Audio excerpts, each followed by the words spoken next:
নমস্কার, আজকে আমাদের সঙ্গে আছেন রামকৃষ্ণ মিশনের এক্স স্টুডেন্ট শিবেন্দু ঘোষ। উনি ছোট থেকেই ধ্যান এবং আধ্যাত্মিকতার সঙ্গে যুক্ত এবং উনি বহু বই লিখেছেন এই টপিকের উপরে।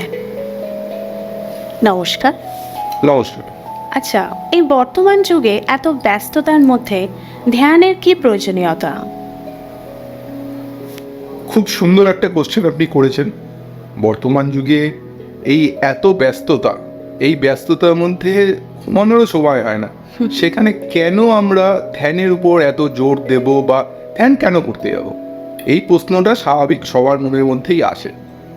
আর এত ব্যস্ততা মানে মানুষ তো যে কিছু কিছু জিনিসের উপরে ফোকাস করতেই পারে না, মানে কনসেন্ট্রেটই করতে পারে না।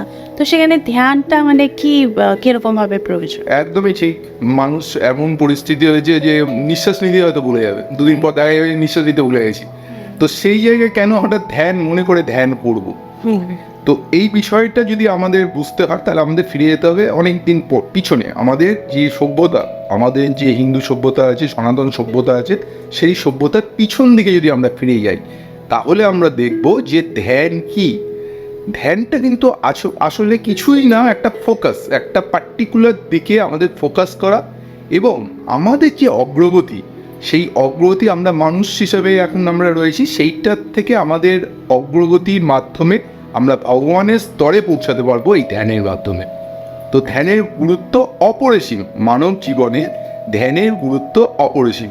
এবং সবচেয়ে বড় ব্যাপার, একমাত্র ভারতবাসীরাই ধ্যানটাকে পৃথিবীর সম্মুখে নিয়ে এসেছিল, অন্য কোনো সভ্যতায় ধ্যানের কোনো মাহাত্ম্য নেই। তো বিইং এ ইন্ডিয়ান, আমাদের প্রত্যেকের উচিত ধ্যান করা। ধ্যান এই কারণেই করা উচিত, সেটা হচ্ছে যে আমাদের মন এবং শরীর দুটো কিন্তু ডিফারেন্ট।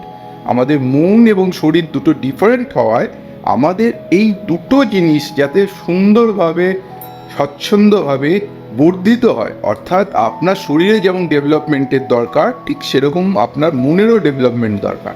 শরীরের ডেভেলপমেন্টের জন্য আপনারা চলে যাচ্ছেন জিমে, সেখানে গিয়ে জিম করছেন, আপনি কোথাও বাইরে গিয়ে ঘুরছেন, হাঁটছেন, সব কিছু করছেন। ঠিক সেরকম যদি মুডকে আপনি প্রসারিত না করেন, মনের ডেভেলপমেন্টটা সব থেকে ইম্পর্টেন্ট। Yes. মনে যেটা আমরা ভাবি সেটাই আমাদের ফেস রিফ্লেক্ট করে। একদম, আপনার মন যখন সতেজ থাকবে আপনার শরীরও সতেজ হবে। আপনার মন যদি সতেজ না থাকবে তাহলে দেখবেন যে আপনার মনও কীরকমভাবে অদ্ভুতভাবে বিষণ্ণ, শরীরও খারাপ হয়ে যাবে। তাই শরীর এবং মন অঙ্গাঙ্গিভাবে জড়িত। শরীরের জন্যে জিম, মনের জন্যে ধ্যান।